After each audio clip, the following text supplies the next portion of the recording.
He's definitely facing a crisis, but at the same time, it's kind of like he's using crisis as his means of governing. And I'm not sure. I think that some of the predictions that he's about to fall are exaggerated. And I'll explain why with a little bit of context.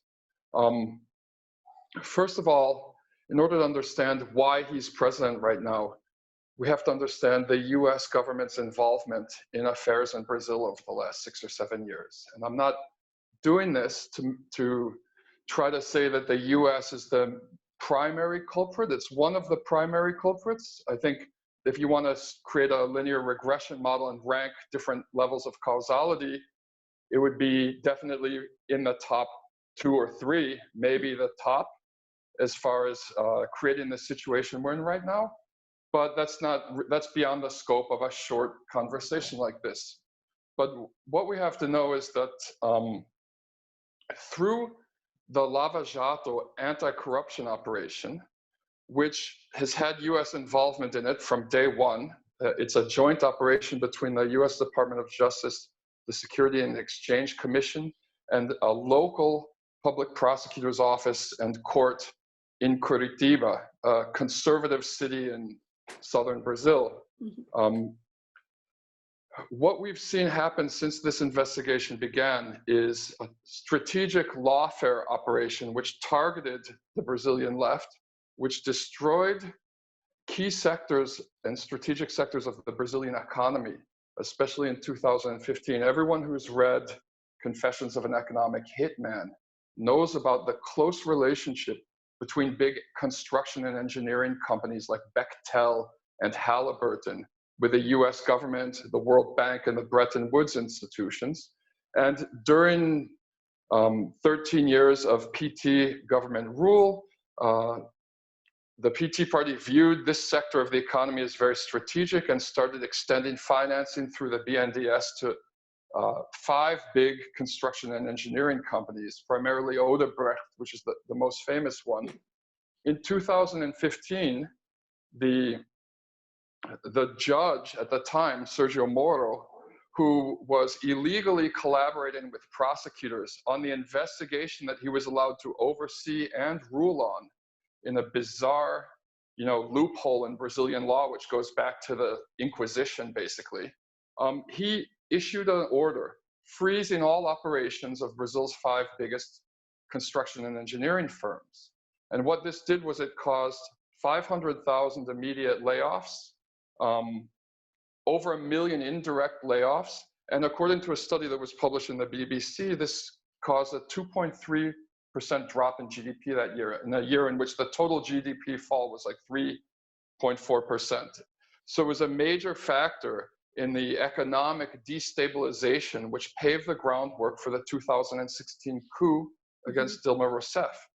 Now, Dilma Rousseff had issued a presidential order in 2013, more or less, 2014, allocating all of the profits from Brazil's state petroleum company, Petrobras, which had just become the holders of the largest offshore reserves in the world, to public health and education.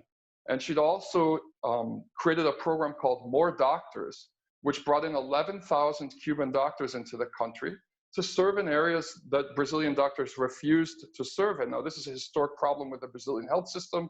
Doctor is an elite position. Most doctors in Brazil want to live in the big cities. And so it wasn't that Brazil had a shortage of doctors, it's just that doctors didn't want to work in rural areas and in slums. Okay, so basically we had the coup in 2016, which I think if you want to learn more about it, anyone who hasn't seen The Edge of Democracy, the Oscar-nominated documentary by Petra Costa, should check it out. And also a documentary called The Process, which is really good as well. So after the coup, what happened immediately was that Michel Temer canceled the allocation of profits to the public health system from Petrobras Petroleum Company. And he issued, and he pushed through the help of billions of dollars of pork passed out to different congressmen and senators, a constitutional amendment freezing public health spending for 20 years, public health and education spending. This was called the Death Amendment in Brazil.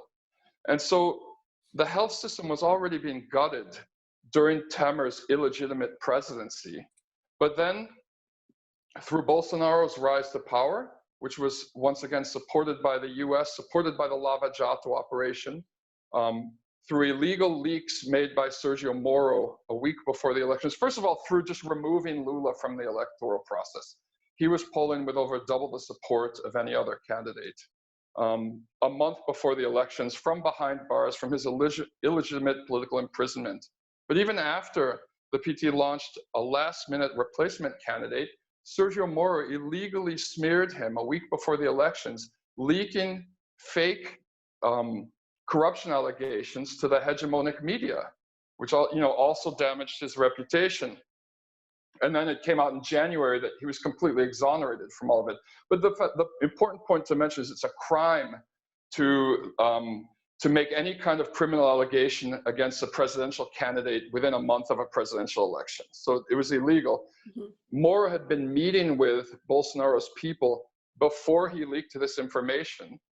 And it's generally viewed, even by people like Glenn Greenwald in The Intercept and whatever, that Moro's appointment as justice minister was a quid pro quo, mm-hmm. In thanks for removing Lula from the elections. And so Moro got this super justice minister position, overseeing 16 government agencies, including intelligence. And then in February, after Bolsonaro took power, him and Moro together visited CIA headquarters in Washington, in Langley, Virginia. Bolsonaro was the first president in Brazilian history to visit CIA headquarters. What they were talking about, we don't know. But after Bolsonaro took office, one of the first things he did was he kicked 8,000 Cuban doctors out of the country, leaving 33 million Brazilians without any kind of access to a doctor in the public health system, mostly in rural areas. Okay, so this is the public health situation that we've inherited through this long US-supported process of essentially destroying the Brazilian economy and turning over its natural resources to northern multinationals and destroying the construction industry to open up more space for Bechtel and Halliburton and other companies in Latin America and Africa where these Brazilian companies were working a lot. So what we have now is a situation politically. I know I only have a few minutes to speak, so it's hard to condense all of this into a period of time. But politically, what we have now is a situation where the left the organized left, which is the the poor people's social movements and the labor union coalitions, which form the base level of support for the PT, which despite all of the problems still got 44 million votes in 2018. The organized left is a bloc of around 18 to 20 million people.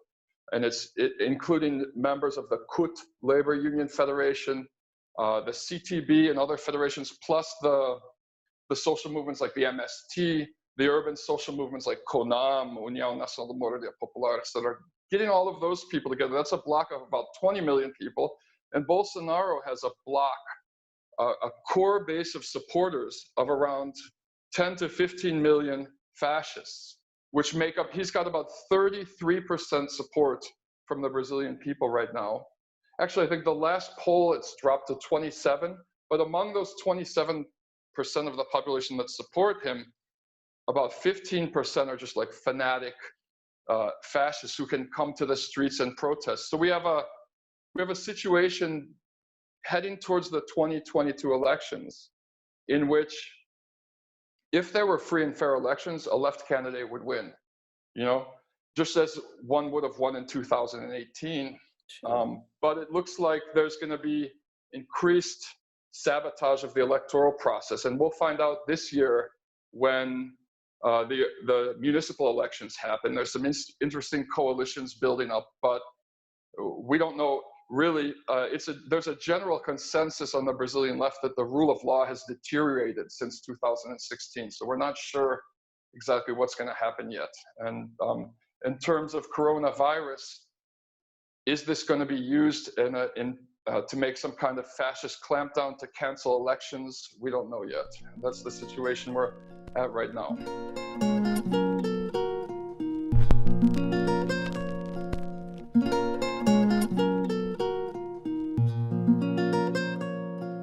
you.